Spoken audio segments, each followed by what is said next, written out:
Good evening, everyone. Hope you are all fine. I welcome you to Blockchain Decoded, a webinar on blockchain.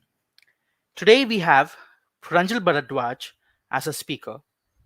He is a developer evangelist at Nethermind and is the founder and community leader of Ethereum in India. Now I ask Pranjal to take over. Yeah, Pranjal, you Thank can you take for it the over. thank you for the introduction. Uh, I hope like you guys will like this session, and like I'm gonna be just covering the basics of blockchain and Ethereum that I know so far, and like we can have a sort of an hands-on session next time maybe, because like I don't really understand the crowd right now, so it will be really good for me if you can just type in the chat like what level of understanding do you have about blockchain and Ethereum, and like the whole blockchain concept, and like all the basic stuff. So just type it in the chat box. I have the chat right open. I'll get to know more about my audience. So yeah, then we can start in like 5 minutes.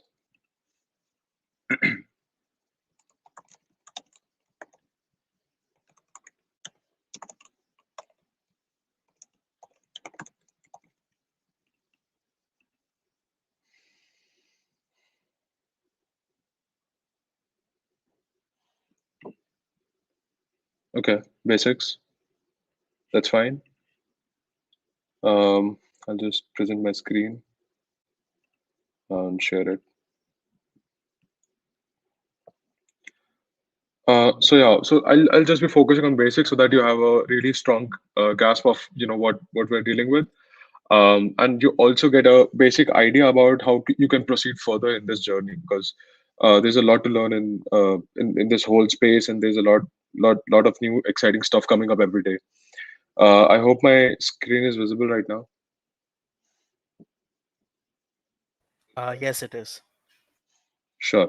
All right, then we can just start with the basics, and we can start about more. We can just get to know more concepts about blockchain.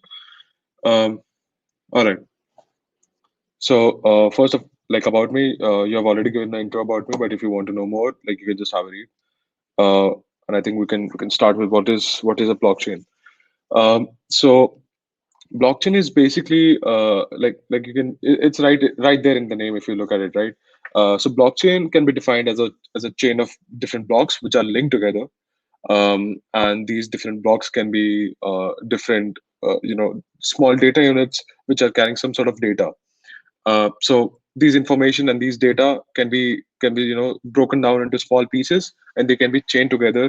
And when you look at it when you look at it in the larger space, you'll see a long chain of information which is connected, right? Just one after other. So yeah, so the technique in this blockchain is basically that the timestamp and there's a very unique hash which is associated with each and every block in the blockchain. So it's going to be unique for every other block, but they're going to be still linked in the blockchain, and we can have a long chain of blocks. So yeah, that's the definition of blockchain.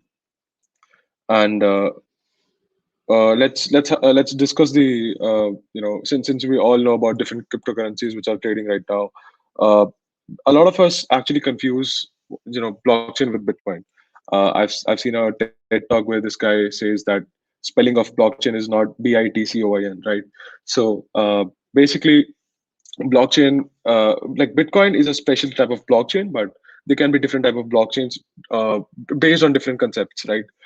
We have different blockchains, like we have Ethereum, we have like Solana, we have like different sort of stuff, right?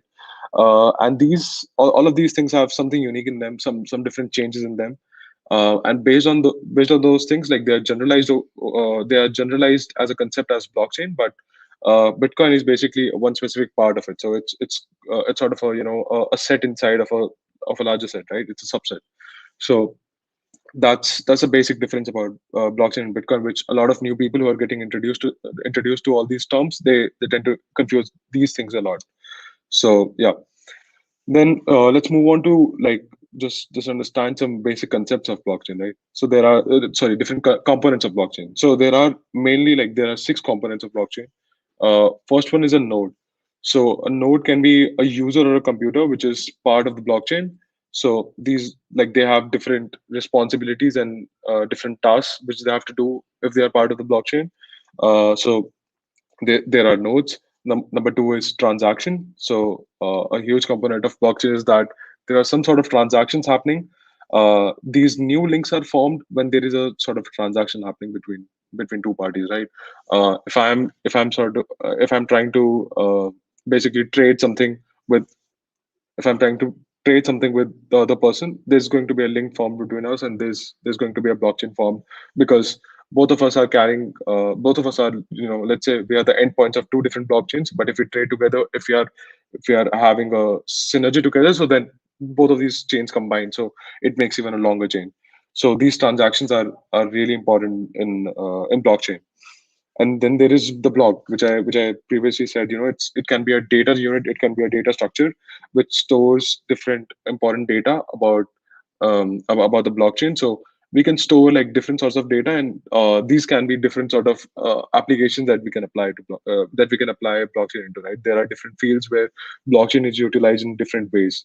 When we talk about healthcare, we can store some sort of medical data, which you don't want other people to know about. You don't want any hackers to get access to someone's, let's say, some confidential government records or some confidential health reports, right? So in order to prevent that, you're going to be making some small data units of these, and you can store them on blockchain. So these data can be very different, and they can be anything. Then we have the chain. It's basically, just a sequence in the orders in which the all the blocks are linked in a blockchain. Then there is miners. There are people who are responsible for the verification process. So these miners actually are responsible for finding a hash, and like, it's a very, you can say, uh, a very computationally expensive task for them, because they have to basically discover a new block and add it to the blockchain. So these miners have that role in the blockchain. And there's consensus. So this consensus part is basically a set of rules that we have. Like, these rules can be defined different for every other blockchain. Let's take an example of like two small blockchains, right? Let's say A and B. um, and we can have a consensus that, let's say, if and we can have, like, let's say, two random integers, right? We're generating two random integers at one time, and we can sort of write a logic that, if this condition is met, then you can basically combine these two blockchains. So in that case, the set of rules which are responsible for anything to happen on blockchain, it's called consensus. And when two blocks, or you can say multiple nodes on the blockchain, reach a consensus, then certain, whatever the specific task is there, which arise in the first place, like, they execute it. So this is the basic components of blockchain, and these are the basic terms. You can of course read more about them in details. I might have missed few points over there, but there are these things which are really good. If you're trying to do research in blockchain, these are the basic concepts that you should know about, and you can go in details. There are some inefficiencies in all these things, and you can maybe go in details and explore it on your own. So moving on, we can talk about the whole linking part of it, right? So these components of blocks, so we're going to be talking about components of block, right? So we have the main data, which is the data which is stored on the block. And then we have hash. So hash function is basically a unique long sequence which is randomly generated for all these, for any of the blocks. So these hash values are completely unique. And you can say that you can compare it to a fingerprint, right? So all of us have different fingerprints. We all have different identities, and we are, like, whenever you go to a police station, they will take your fingerprints, right? Whenever you got your Aadhaar card done, they will be taking your fingerprints, because it's the information about you which is unique, and no one can really fool a system with someone else's fingerprints. So these hash values are basically the unique part of every block which the block possesses. This is the information that the block possesses. And it is very, very important for every block to have this, because all of these blocks are unique. And let's say, if we have noted down a transaction where a transaction happened from block A to block B to block C, right? We have the hashes noted down, right? And we can say, let's say, the block B is replaced by a block D. And when I'm going to tally my records, I can say, I can clearly see that the hash values do not match up, because in my records there's going to be a hash value of B, but when I actually see it, there's going to be a hash value of D, right? So we can clearly catch if the blockchain has been tampered with, if there are any blocks which are removed from the chain, or if there is any, if there's any sort of there's any hacker trying to get in the system, or if there's any hacker who's trying to replace the information. Let's say someone tries to steal the medical records, or someone try to edit the medical records. So in this way, the hash will change, and like someone who has the ledger of this blockchain, they can clearly know that there is something wrong with this, and that chain will be completely discarded right there and then, because it's been tampered with, and you can just discard that chain. And yeah, so how are these blocks linked, right? So we can clearly see that there's an example of three blocks. We have block one, block two, and block three. So like all three of them have unique hash values. Usually these sequences are really long, but in this example, it's really short, really small.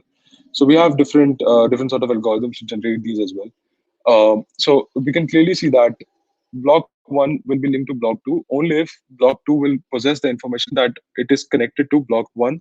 And how will that happen? When it will contain the information about hash of the previous block.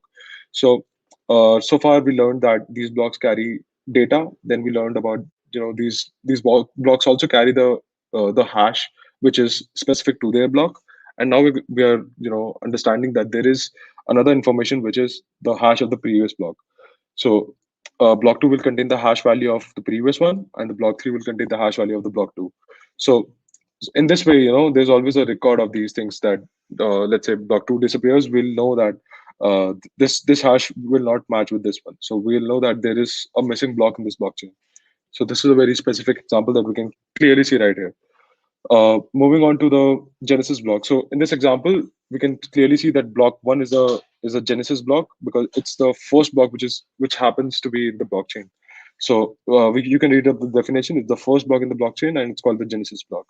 And there's a small example which is given about about the mining of this Genesis block for Bitcoin.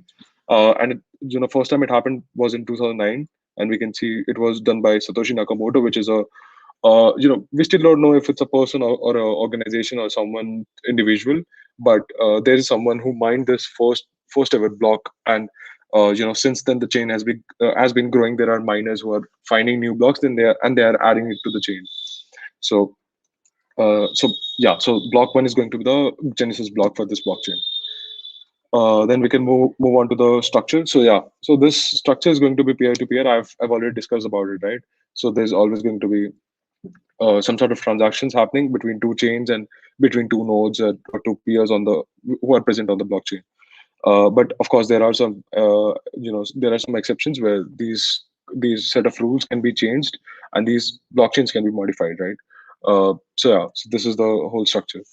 Then we can see we have a diagram in front of us, which is basically telling us that the core difference between a centralized system, a decentralized system, and a distributed system, right? So let's say we have a company which has its own uh, data server placed in one place. So it's going to have all its information, all its data stored in this in one specific server, which is placed in one specific place, right? So there is a huge chance that the server might fail. A hacker might attempt to crack it, and there is a chance that you know there's a chance that the information gets corrupted, the data gets corrupted. And in that case, you lose all the information which was there, because it was only stored at one specific place. It was stored at a one centric place. And this is like a really bad situation for us if we consider if we are talking about industrial level scaling. Block like storing and having public and private blockchains is really important. Yeah, so it's a really good transition for me to tell you the difference between public blockchain and private blockchain. So we can have like these two different type of blockchains, right? We can have a private one as well. It destroys, like, we can, one can argue that it destroys the whole concept of it being, you know, it being open to everyone, and all those things. But so in some cases you can see it's very important to have a private one. Let's take example of hyperledger. Let's take example of like hyperledgers, right? So we can build private networks. Let's say there's a huge company, and they want to just store some information, some data, which is accessible to the employees of the company, and not someone who is from the outside world, right? So what they'll do is they'll make a private blockchain, where they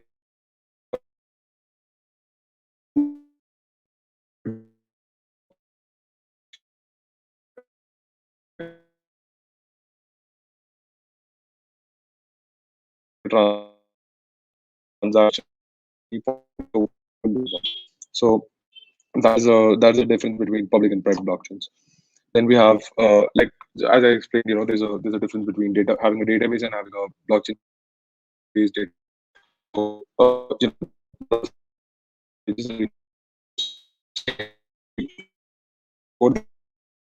sensitive information which can get it's leaked to someone else. If it's let's say if it's really time sensitive, it has to be available 24 hours. Let's say, if there's any sort of overloading in the system, let's say they have deployed it to AWS or something, if they fail,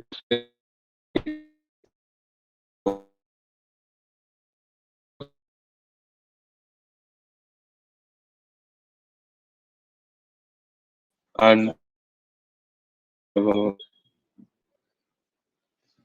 just a second. Yeah, sorry about that. And then we have the slide which tells us, the need about blockchain. So we have already discussed a lot of applications where we can see blockchain, getting integrated in the real world, and all these applications that we see, around us. But why do we need it, right? So there are a lot of advantages. We Like, there is a list of advantages. It's pretty self-explanatory, and you can see that it will reduce will have it's clear, so it's going to be, there's no banks involved, right? So there's a delay of like a day, or there's no 30 minutes. When you Google Pay to someone, it's that and whatever money you're sending instantly, right? But on a blockchain, it's instant. You can use Binance, you can just instantly transfer it using Binance Smart Chain. Then there is reliability, because if it is reducing time and if it is always available, then there's a huge factor of reliability, because I'm trusting that system. It's going to be online always, right? It's not going to fool me or anything. I don't have to worry about availability of the service anywhere. I don't have to worry about if the bank is present for me, in some other state of the country or some other part of the world. It's going to be reliable, and like, I can trust that system, and I can, maybe store my money, my data, my assets over there. So that is another advantage. Then we have the fraud prevention. As I said, like, whenever there's any sort of tamper with the blockchain, we can easily see, with the help of a hash, we can see that, we can see in our ledger that there is some missing hash values and there's some missing blocks, and we can completely discard that change, and we can protect our blockchain with, from having potential fraud and scams. Then, the same point goes for security, right? So it's going to add it's going to make our system more secure. It's going to make, it's going to protect us from the hackers, and people who are trying to get in the system, right? Then we have transparency. So every node on the blockchain will have a copy of whatever transactions are going around on the blockchain, right? So there's going to be a transparency. There's going to be, like, if I'm transferring an asset to someone else, and they are transferring that same asset to third person, then even the third person can, go back in the history of the transactions, and where this asset came from, right? So they can actually go in the details, and they can see that I was at one time I had that possession of the specific asset. So it's always in the history, and it's always recorded, and no one can really mess this up, right? So there's going to be a huge factor of transparency in front of us. Also, in terms of privacy, we can see the banks and the whole banking system is not that transparent to us. Like they won't really tell us the reasons if there's any problem with the, let's say if we are not able to do any sort of withdrawal, they won't really tell us what sort of a technical issue is there. Or there's not going to be a transparent. You can't really even trust those banks, because what happens, if they give a huge loan to someone and they won't repay, then it was your money that was stored in the banks, right? So there's not a factor of transparency where your assets are stored, where your value is being held, and if it's secure or not. Then we have collaboration, because it's peer to peer. There are a lot of new people who are coming on the blockchain, and we have a lot of people in the whole ecosystem. We have the whole community, and there's a lot of collaboration which happens, because if I send someone an asset, if I let's say we are trading different NFTs in front of us, there will be a sense of collaboration between all the peers which are there on the network, right? Then the huge point, which is the decentralization. So all these systems which are centralized and they have a central authority over them. um, we can say, the biggest example is banks, because the person who is heading the bank is responsible for holding values inside of all the accounts. They can do whatever they want with our funds, right? But when the whole system is decentralized, even to make a small change into the whole ecosystem, more than 50% of the people on the blockchain has to agree to that specific decision, and only if the consensus is reached, only in that case there will be, whatever update is going to happen in that, whatever update, you want to do on the blockchain. So yeah, then again, we have different use cases. So all these different advantages actually allow us to use this into the real world. We have different use cases like markets, so we can, save our times in the billing, and we can monitor all the transactions. We have, let's say there's a very good example of a good project which is out there, which is related to the supply chain network, which is it's VChain. So basically they have partnered with a lot of huge organizations, and what they do is they will track each and every moment of whatever asset is being transferred. So let's say example of a dish, right? So let's say if I'm having an omelette, so there will be a feature for me to go in the history, and I can get to know, where the spices came from, where the eggs came from, and where they were stored. Where were the chicken farms before that? So there's a huge, huge use case which is there out for supply chain, and I think there's a lot of innovations which are coming up in this space, and people are actually applying it to supply chains to actually track whatever you can basically track whatever you want, right, on the blockchain. So yeah, just a second.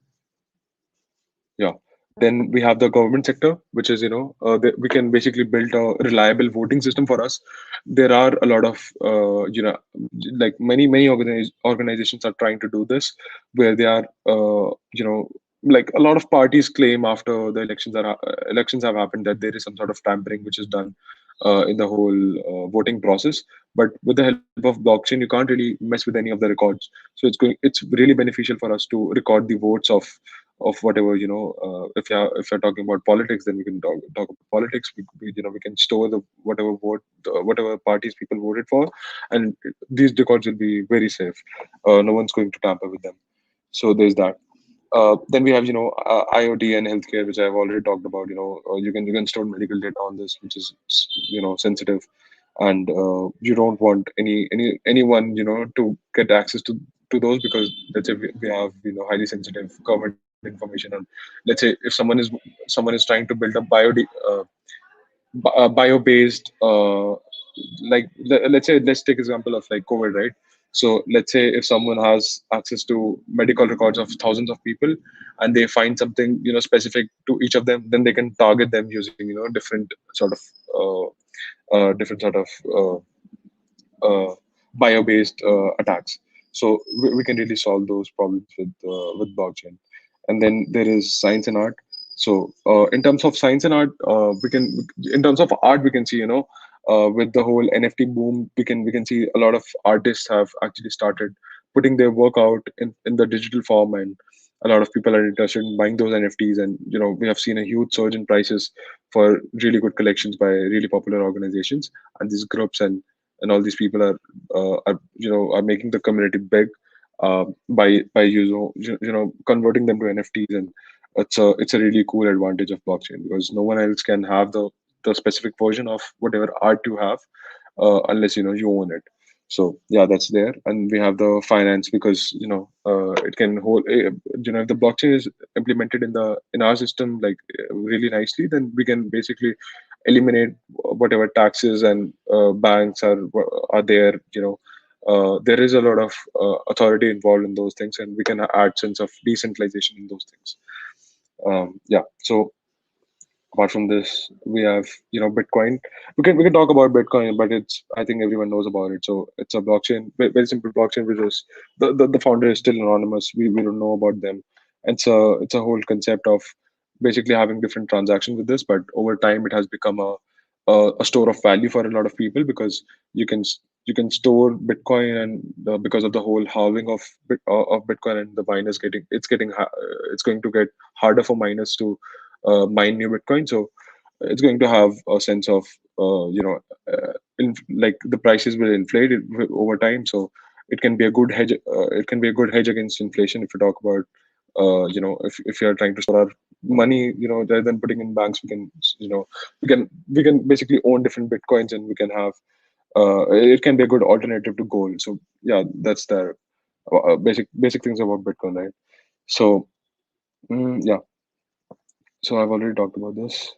And yeah, so there are different things related to Bitcoin. So we can purchase different Bitcoins on exchanges which are 24/7 available. You can trade different cryptocurrencies, and you can own some Bitcoin. And as I said, exchanges there. Then there's the mining part. So there are miners who find the new blocks in the uh, you know they find the hash of new blocks, and they find the new blocks, and they add it to the blockchain. It's a whole computationally intensive task. So there's a lot of graphics and a lot of computations, heavy computations involved in this. So you need to have a really good and really powerful system to mine Bitcoin, because moving forward we're going to have halving of Bitcoin. So it's going to get, like, the whatever amount you're going to mine in a specific time, it's going to get halved. So uh, it's going to be really hard for you to basically mine number of Bitcoins you were able to mine, let's say, 4 or 5 years back. So this is a really cool thing about Bitcoin, right? Then yeah, so Bitcoin mining, I told you about that. Then we have different transactions, like person A can be send it to person B, and all these transactions are completely public because they are stored on blockchain. So these ledgers are publicly available. Even if I talk about transactions using a MetaMask wallet, you can clearly go and see on Etherscan, where I'm sending over some Ethereum to some other person. We can see, and we can, if there's a specific wallet address, we can just go in the history, and we can see how many Bitcoins or whatever assets they're holding, and how many assets are they holding, and what different details about the inflow of these assets, and how they are storing it, and how they are trading it with other people. So we can get to know a lot of information about these wallets that people are holding, because blockchain makers make it really easy for us to have this transparent store of data. Then there is keys and wallets. So these wallets are basically a digital form of storing these digital assets. We have, let's take example of a MetaMask wallet. So it's going to be we can so there are two types of wallets. There's a hot wallet and a cold wallet. So we can say a hardware wallet, which I'm storing something to keep it completely offline, to keep it completely safe from anyone who can potentially maybe crack my private key, and they can get access to my whatever assets I'm holding. So that cold wallet can really help in just storing it offline. But we can have a digital wallet inside of our system that we can use to continuously do some exchanges of these different cryptocurrencies. If I'm let's say I'm paying some specific amount of Ether in terms of fees, then I can use it using my hot wallet. So that is a basic difference about between the hot and cold wallets. Yeah, so you can basically find my details over there. uh, so I'm going to move to Ethereum now, because it is like really exciting, and this is the place where you're going to be if you want to become a developer in terms of if you want to develop different apps on blockchain, right? So Bitcoin does not have any sort of environment, or availability for us to do something over the network. But when we talk about Ethereum, we can build different decentralized applications. Whatever application you're using, we can make a decentralized version of it, and we can put it on the public chain, and everyone can access to it, and it's going to be a transparent application.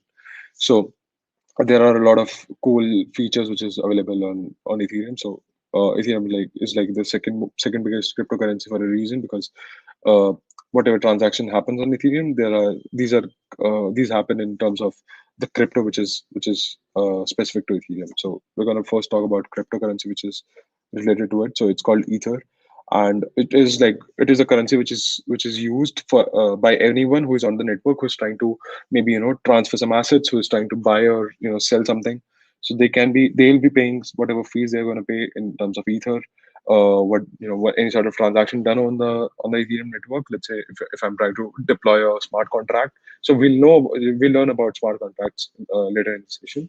But you can just know about the term smart contracts for now. So there's something called a smart contract, which requires us to do some small transaction on the network.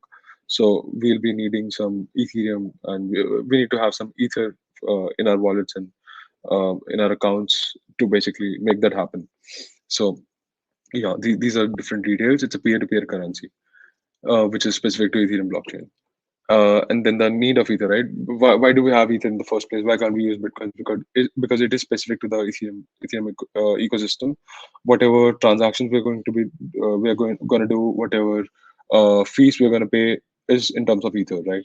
It's not dependent on something else, so it's really accessible for us. And even for the for any sort of fees or gas that we pay, it will be in terms of Ether. Then we have the whole concept of smart contract. So it's a huge concept, and this is basically what you need to learn.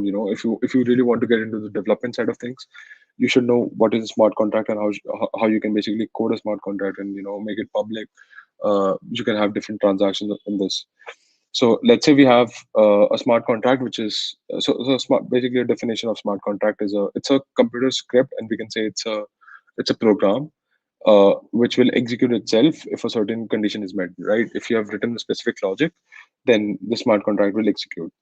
So this logic can be anything. Like let's say we are generating two random integers. If the sum of two random integers is greater than 5, it's going to execute it. So it is a line of, these are lines of code that we write, and if the logic fulfills, then the transaction will happen. So transaction will only happen when we write these logics, and these smart contracts are live every time on blockchain. And basically using these, we can have different things that we can do on the Ethereum blockchain. Then yeah, so smart contract basically This contains. Hello. Sorry for interrupting. So Yeah. I guess so. The slides are stuck. So Oh, sorry. can check on Yeah. the So I'll yeah. I'll have to switch the tab, right? My bad.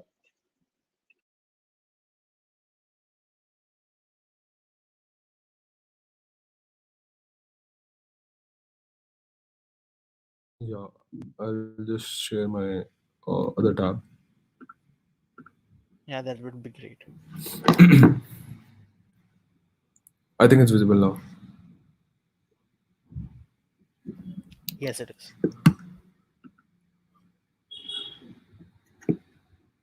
Yeah. So so we were talking about smart contracts. So these contain so these basically contains terms and conditions that we have predefined, and it is mutually agreed. Because it's a contract, so but it's a smart contract because we are coding it. So it's a mutually agreed contract which will reach and which will execute itself if a certain condition is met. Then we'll talk about some key features of smart contract, which makes it really reliable for us to have these logic on blockchain, and we can make different. There are different features that we can use it for. So there is number one is once it is executed, it cannot be altered with. So when we have a smart contract and when we execute it, it's impossible for a third party or for someone to basically make changes to it. You can make different revisions to it. You can publish it again, but smart contracts cannot be altered once they are published and once they are live on the network. Then we have then we can talk about any transaction done on top of the smart contracts is rejected. So if there is any sort of transactions which is not fulfilling the terms and conditions that we have defined in the smart contracts, they'll not be considered, and the logic will not be will not really execute. And if there's any sort of tampering involved in cases of smart contract, let's say someone tries to change the code and someone tries to maybe change some of the lines in the smart contract, then they cannot do it because it's impossible to change it once it's live on the network.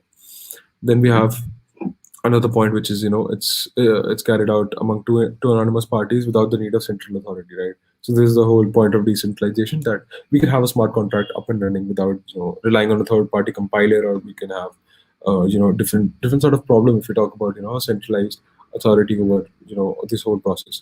But it's completely avoided because we have smart contracts which are completely decentralized. Then it provides a transfer of any assets or currency in a trustworthy manner. So whenever the transaction happens, these ethers are transferred, and some sort of fees has been reduced, and but all of these transactions are completely trustworthy, and you can basically trust these these transactions because it's happening over the blockchain. Then can go ahead and learn about virtual machines. So these virtual machines are basically the compiler which are used.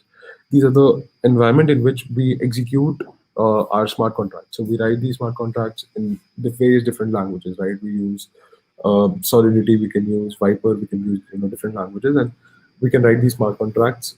And in order to compile those, we have our Ethereum virtual machine which executes them. So the definition says it's a virtual machine designed to operate as a runtime environment for Ethereum-based smart contracts, right? So exactly what I told you. Then these developer codes are basically mutually agreed statements, and these are executed using these are uploaded to the EVM, and using these and it basically executes itself over the Ethereum blockchain. It is operated in the sandbox environment. So yeah, so that's another point. Again, there are different features that we have specific to EVM as well. There is that we cannot really type a we cannot really write a logic in Solidity or JavaScript, and we can execute it. And we cannot really expect the blockchain to know what really is happening. So what we do is basically there is some sort of conversion which is happening behind the curtains. So there is basically these smart contracts are compiled in form of these are compiled as bytecode. So there's the whole process of converting them to bytecode, and then executing them is carried out by EVMs. And then third point is, again, it guarantees more security because there's no third party compilers, or we're not using it. We are not using any of the virtual environment for these executions. So this is a completely safe environment where we can execute our smart contracts, and we can expect these contracts to be safe. And any hacker, they cannot really tamper with them. Then we have the whole decentralized application, and this is a really big point. So we can have different applications built over the top of blockchain. We can have a whole, like, let's take example of a web app, right? So we have a front end and we have a back end. But when we deploy something over a blockchain, we can just remove the backend part, and we can have the whole backend happening on the blockchain, right? So the whole transactions part of the execution part is happening over the blockchain, while we have an interface where the user can actually interact with the application. We can have for let's take an example. Let's say I built a very basic example. Let's say I built a to-do list on blockchain, right? So we can have this D app running where there is because it's going to be safe, first of all, because it's a decentralized application. It's over the blockchain, so I can securely record whatever tasks I want to do, and it's going to execute whenever we write um, a specific logic for a task to be done. Then we can execute it, and it will show me the task is done. So this is a one very basic example of a application that we can have over the top of blockchain, and we can have we can have a lot of applications on this. Like uh, the the the possibilities can be anything. We can have almost every, like, we're soon going to be having play stores and app stores which are specific to decentralized applications. Whatever we have, like we have Facebook and Instagram right now, which are completely centric because it's owned by Facebook, right? But soon we're going to be having social networks which are decentralized, and they are uh, decentralized applications where no one party is involved to store the server or the information. It's completely happening over the blockchain. So this is very important if you want to get started with development. Then you learn about writing these different smart contracts because they are executed only when the conditions are met and the smart contracts are executed. So there is a lot of smart contracts involved in this DApp. So yeah, so this is we call it DApp for short, or you can call it decentralized applications. Then the fifth point, which is a concept of Ethereum, is a decentralized autonomous organization. So whenever we talk about blockchain, we need to have some people who are responsible to take some key actions about blockchain. So there are people who have contributed immensely to the blockchain ecosystem. There are people who have helped the whole governance process a lot. So they are given these privileges. They are given these rights to vote their whatever they are thinking and whatever they want some changes if they want some changes on the blockchain. And this whole organizations basically it's responsible for some big changes if there's anything or if there's any sort of problem in this. So the main point of this is to remove the whole hierarchical system that we have in the industries right now. Like even in banks, we have a president, we have a managing director, we have someone who's responsible for funds.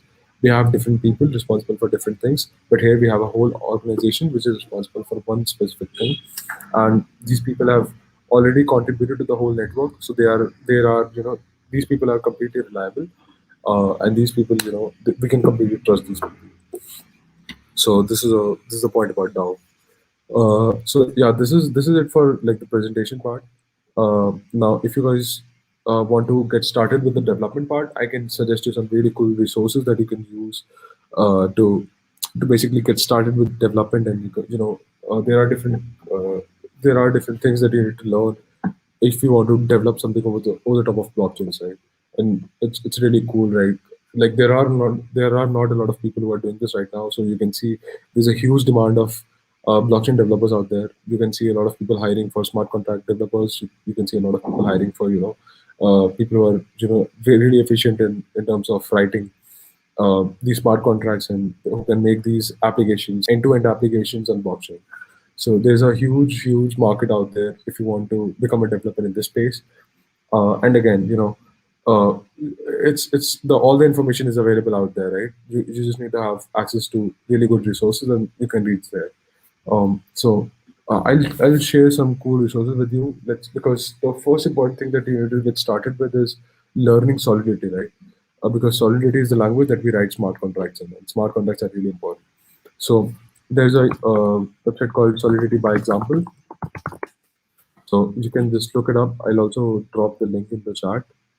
Maybe the mods can help and they can put it in the YouTube live chat. So yeah, post it here. This is a really good website if you talk about learning Solidity with the help of examples. So there are a lot of things that you don't need to understand. What's happening end to end, right? You just sometimes you just need certain functions written and you can make changes to it so that you can have a own version of that, right? So there are a lot of features which is there in this website. So first of all, there are a lot of introductory concepts about Solidity and how to write simple hello world program and how to move on to different variables, understanding all these if else and loops and everything. But if we just scroll down, we can see how to build end-to-end applications using Solidity. So we can see there's a multi-sign wallet. We have let's say if I want to develop a bi-directional payment channel. If I want to develop a DApp where I'm able to send money to someone else and they are able to make a transaction back to me. So we can have a look at bi-directional payment channel. We can see these. There are different comments. What's happening, and they are basically explaining all the code to you. And if you'll just go down, you can just see we can directly use it on Remix. So Remix is basically an online compiler that we use to compile these smart contracts. Remix basically helps us to compile these smart contracts online. So there are some tools that we can download in our system to run these smart contracts, right? Um, for example, we can have the Truffle framework installed in our system that we can use. But Remix is like really reliable, and if you want to get started with it, you can just go on to Remix. You can learn about how to write basic Hello World programs and everything.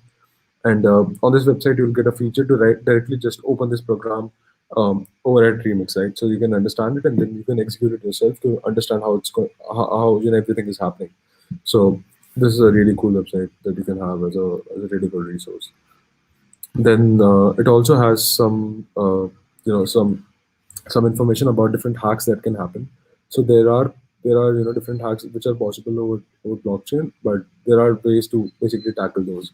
So whenever you are storing something like a private variable inside a script on uh, you know inside a script on the smart contract, you can't really rely on this because these hidden variables are not hidden for someone who knows really good architecture design and everything, because they can basically hack into a system by reverse engineering, and if they have the information about the architecture, they can go back and learn those secret keys that we have added in this, right? So there are different hacks possible, and there are different scripts to how to mitigate them.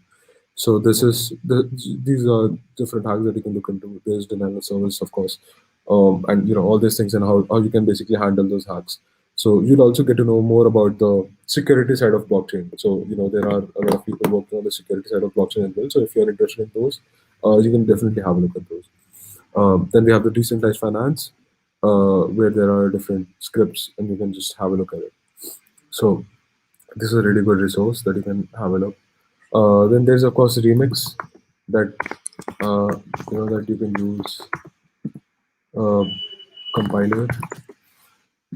So but whenever you want to deploy a smart contract, you can use this online compiler. So this is by the Ethereum Foundation, and you can just go and execute your smart contracts over here. You can directly copy them, or you can just write your own custom functions, and you can just test it whatever you want to test. Or it's a really cool environment. So yeah, so we have this, and there are a lot of different resources that if you guys want, I can share some really cool GitHub repositories where you can build.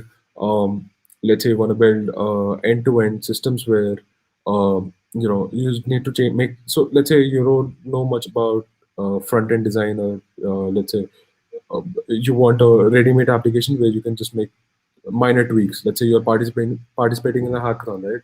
Then you can use this application called Scaffold. So, so this is a really cool GitHub repository that you can use. It's a really cool project that basically you just need to make changes into the React part of things to make the front end different.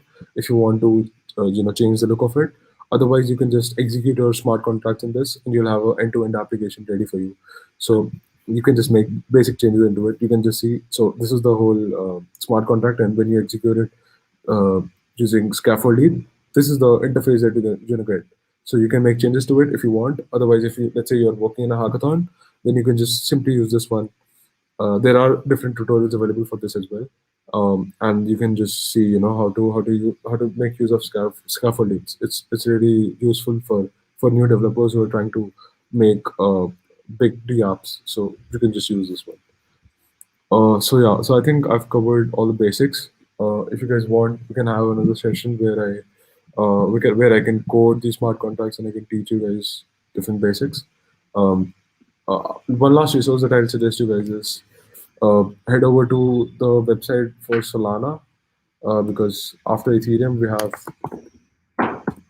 Solana development resources, development tutorials.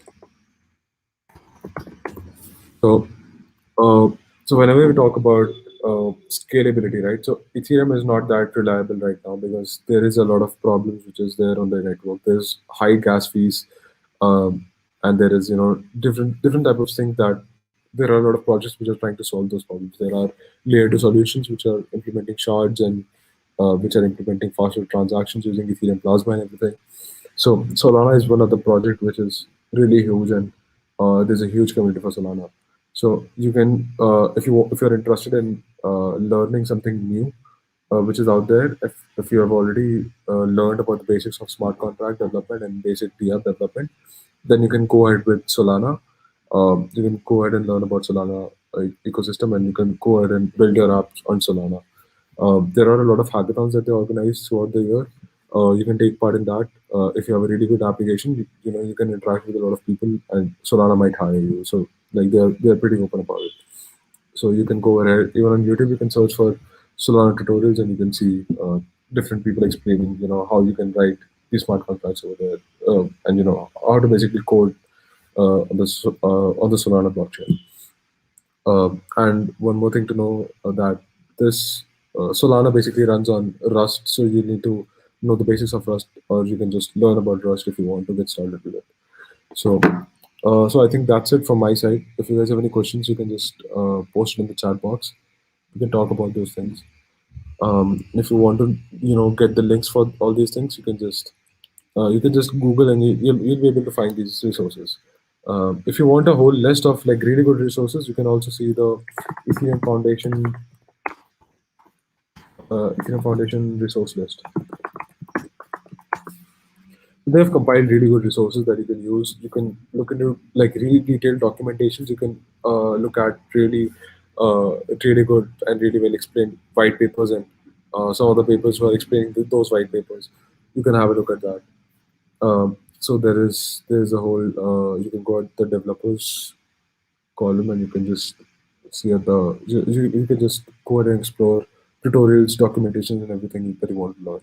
So if you want to learn about Ethereum, you can just go on their website, just visit the page, find out some resources you can learn.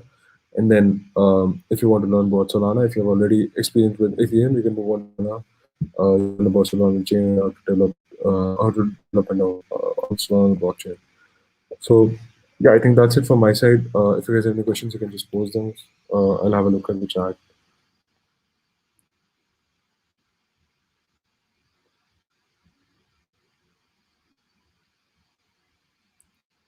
Yeah, so it will be really good if you guys want a part two of this, because I'd be really excited to show you guys because whatever we covered right now might seem boring to you, because these are the theoretical concepts. But when you actually get started with the whole coding part of it, it's going to get really exciting, because you can see these things happening in front of you. You can see these different transactions happening. You can see these different keys changing and those hash values changing, and you can understand, how these transactions are happening, how these apps have been made. And we can have a part two where we can just have a hands-on session about this. Also, we talked about nodes, right? People who are people who are on the blockchain, who are responsible for carrying out uh, for basically maintaining the whole blockchain. Nethermind usually works with, like, the biggest product by Nethermind is Ethereum client, which runs on C sharp, and it's a .NET based framework. So if you guys want to have, if you guys want to set up your own node, you can just follow documentations. You can even, set up your own node, become a part of the Ethereum ecosystem. So it's really cool. Whatever you want to learn, you can just Google it. You'll find tons of resources. If there's something specific you want to understand, or if you're overwhelmed by the resources, if you're not able to understand, which one's better, you can always ping me at. I'll show my, I my handles. So basically, you can just find me on LinkedIn or anything, and you can just drop me a text, and I'll be there to help you guys.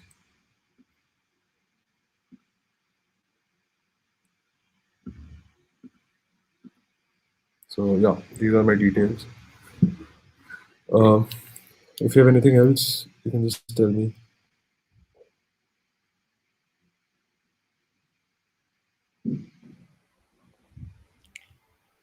If you guys have any questions, you can put it up in the chat.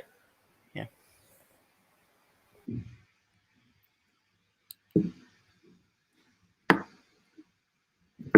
And you can connect with me on LinkedIn, and you can even find me on Twitter. I'm really active on Twitter. I'm posting different. I'm always posting different, maybe internship opportunities, or some basic developer resources that you guys can utilize.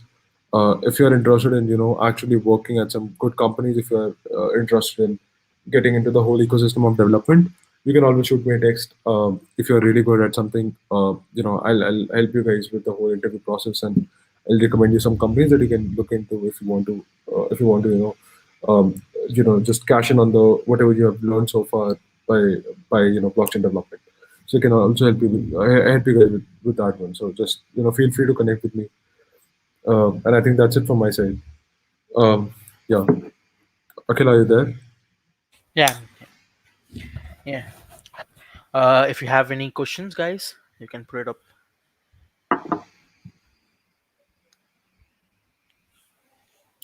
I guess we don't have any. I guess you guys understood the basics well, so that's good. You're not It was a audible. very informative. It was a very informative session, Pranjal. Everyone enjoyed. So